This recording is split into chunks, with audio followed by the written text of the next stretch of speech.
Pemirsa, saat ini saya di ibu kota Amman, Yordania, dan saya akan ajak Anda untuk melihat salah satu masjid yang paling bersejarah yang ada di Timur Tengah ini. Masjid Umar bin Khattab atau yang lebih dikenal dengan sebutan Masjid Umari ini menjadi bukti awal penyebaran Islam di negeri Syam, khususnya di negara Yordania.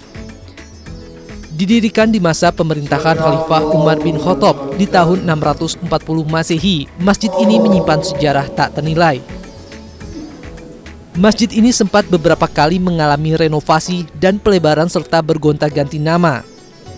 Dimulai di zaman Bani Umayyah, kemudian dilanjutkan di masa Turki Ottoman hingga di masa modern di masa mendiang Raja Hussein, orang tua Raja Abdullah II yang sekarang berkuasa di Yordania.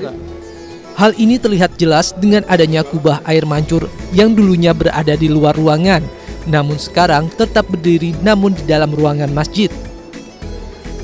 Hal ini juga bisa terlihat jelas dengan foto-foto yang terpampang di dinding masjid.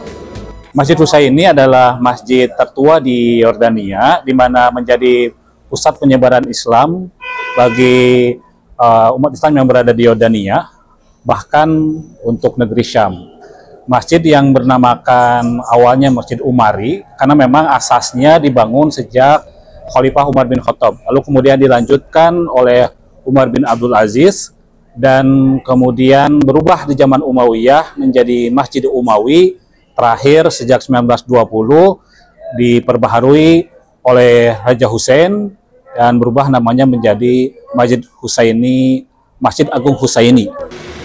Selain pusat syiar Islam pertama di Yordania, lingkungan sekitar masjid juga menjadi sentra ekonomi di Yordania karena berdiri di tengah-tengah pasar Balat, pasar tradisional yang hingga kini masih menjadi pusat jual beli warga Amman, ibu kota Yordania.